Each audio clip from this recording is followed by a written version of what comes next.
जय श्री कृष्ण। प्राकृत भविष्य दर्शन में आपका स्वागत है। आज का विषय है चांद्रायण व्रत। इसमें हम जानेंगे कि क्या होता है चांद्रायण व्रत, जिसको करने से हो जाता है हर पाप का प्रायश्चित। कैसे किया जाता है चांद्रायण व्रत और क्या है इसका महत्व। इस विषय पर आप अपने विचार और सुझाव अवश्य प्रेषित करें, और यदि इस चैनल की कोई भी विषय वस्तु आपको उपयोगी सिद्ध होती है तो चैनल को सब्सक्राइब करें और वीडियो को लाइक और शेयर करें।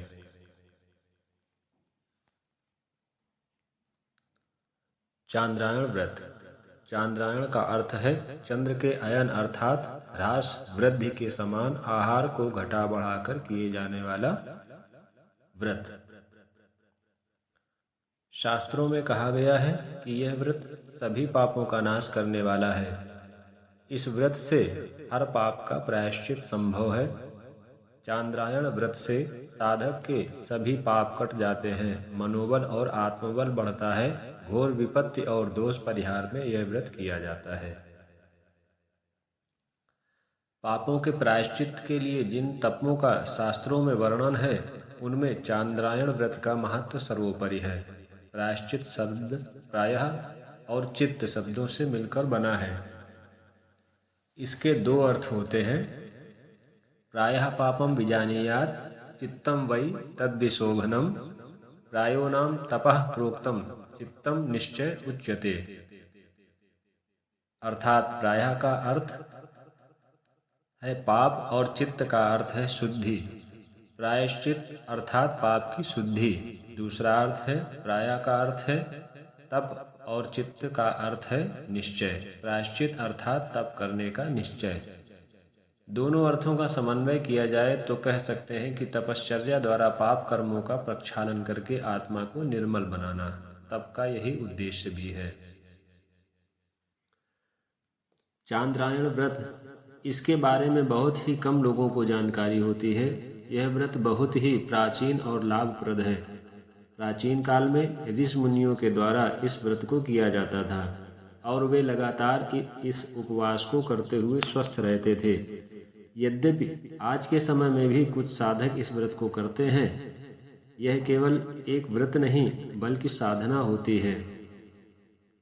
इस व्रत का मूल विधान चंद्रमा की 16 कलाओं के अनुसार भोजन के कौर से संबद्ध है। यह व्रत अत्यंत कठिन होता है, लेकिन यह उतना ही शुभ फलदायक भी माना गया है। शास्त्रों के अनुसार इस व्रत को करने से सभी पापों का प्रायश्चित संभव है।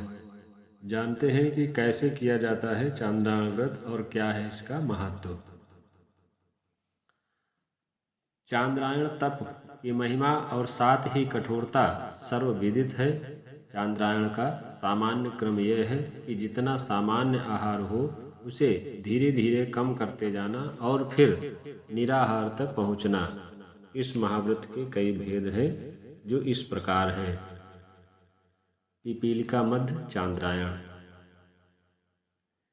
इसका नियम बताया गया है। पूर्णमासी को 15 ग्रास भोजन करे, फिर प्रतिदिन क्रमशः एक एक ग्रास कृष्ण पक्ष में घटाता जाए।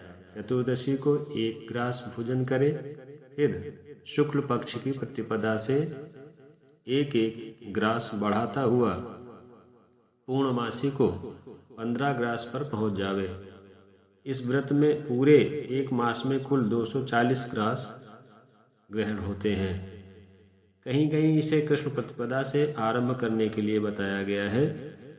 इस प्रकार इसमें 225 ग्रास होते हैं। यो मध्य चांद्रायण, शुक्ल पक्ष की प्रतिपदा को 1 ग्रास नित्य बढ़ाता हुआ पूर्णमासी को 15 ग्रास खावे, फिर क्रमशः एक एक ग्रास घटाता हुआ चतुर्दशी को 1 ग्रास खावे और अमावस को पूर्ण निराहार रहे। इस प्रकार एक मास में 225 ग्रास खावे।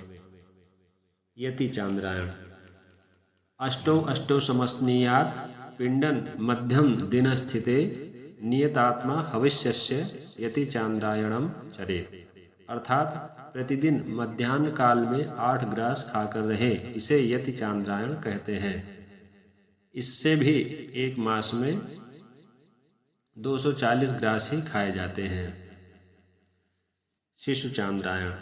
चतुरः प्रातः स्नीयात् पिंडान विप्रः समाहितः चतुरोस्तमिते सूर्ये शिशु चांद्रायणम चरेत। अर्थात 4 ग्रास प्रातः काल और 4 ग्रास सायंकाल खावें। इस प्रकार प्रतिदिन 8 ग्रास खाता हुआ एक मास में 240 ग्रास पूरे करें। मास पारायण। चांद्रायण की कठोरता न सध पा रही हो तो अति व्यस्त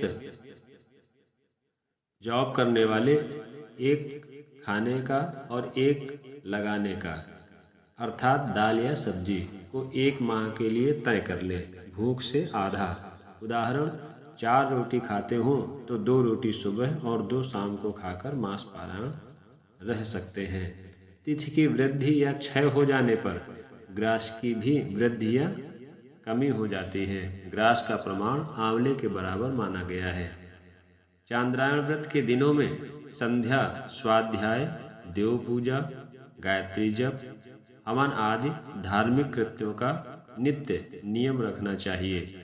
भूमिशयन एवं ब्रह्मचर्य का विधान आवश्यक है। अनुष्ठान एक मास में 1.25 लाख जप अनुष्ठान करें या कम से कम 3 24,000 के अनुष्ठान करें तो उत्तम है। इतना न सधे तो कम से कम 2 24,000 के या 1 24,000 का अनुष्ठान 1 महीने के अंदर कर ही ले। जय श्री कृष्ण।